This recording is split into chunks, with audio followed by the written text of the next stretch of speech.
Assembling an A1 water rower. The main components consist of the monorail assembly with the seat, the tank assembly, the two sub-rails, and the footboard.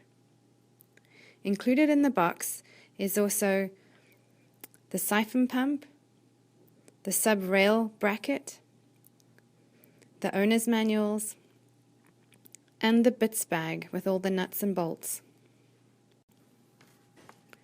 Step 1. Attach each sub-rail to the monorail. The dolly wheels are positioned on the outside. Use 2 pairs of JCN nuts and JCB bolts to connect the wooden sub-rail to the monorail. Use the 5mm Allen key provided to tighten the bolts. Please note, do not tighten these bolts all the way. Step 2. Place the tank assembly on the sub-rails. Using the 5mm Allen key and 4 pairs of JCN nuts and JCB bolts, 2 pairs on each side, attach the forward riser bracket to the rails. You may need to lift and adjust the tank assembly for the holes to line up and secure the bolts. Again, please do not tighten the bolts all the way. This will be done at the end of the assembly process. Step 3. Attaching the footboard. First, release the monitor wire, and then remove the 4 bolts from behind the footboard. These bolts are used in steps 6 and 8. Next will be to attach the sensor cable to the monitor cable. Rest the footboard in position and attach the sensor cable to the monitor cable. As you place the footboard in position, please feed the cable through the metal key brackets so it does not get trapped between the footboard and the tank assembly. Trapping the cable can cause damage and can result in the monitor not working correctly. Loosen the top deck bolts to allow more space to align the riv nuts in the 2 metal brackets with the footboard handle rest holes. Place the footboard firmly in position.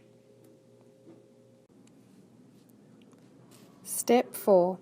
Using the 5mm Allen key, screw in the 2 handle rests through the top of the footboard and into the riv nuts of the metal brackets. Do not tighten these bolts all the way.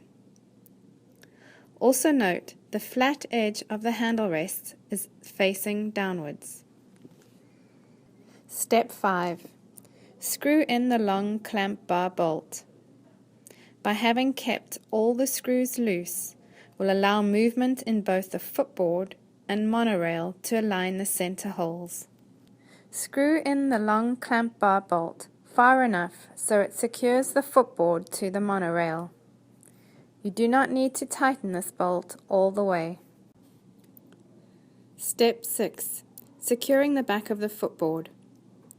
Stand the machine up and insert 2 of the back of the footboard bolts. Again, having kept all screws loose will allow easier alignment.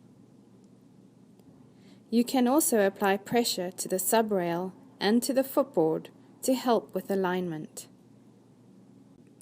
Step 7. Align and secure the sub-bracket.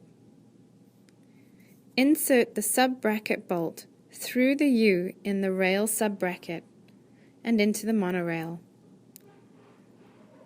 This will hold the bracket in place for Step 8. Step 8. Using the 2 remaining back of the footboard bolts, secure the sub-bracket to the underside of the footboard. You can tighten these bolts firmly. Step 9. From Step 7, tighten the rail sub-bracket bolt. Your WaterRower assembly is almost complete. Please go back and tighten all the nuts and bolts. Those bolts in the sub-rails, the top deck bolts, the handle rest bolts, and the center footboard bolt. Step 11. Connecting the recoil belt to the bungee cord. Unwrap the recoil belt from the forward riser bracket, making sure the belt runs below and around the lower pulley. Attach the D-ring on the recoil belt to the bungee hook. Step 12. Filling the tank with water. Remove the tank stopper, which is housed next to the left key bracket. Using the hand siphon pump provided or a hose, fill the tank with standard municipal water. Fill the tank to the recommended water levels, which can be found on the level gauge sticker underneath the tank. Please do not overfill the tank.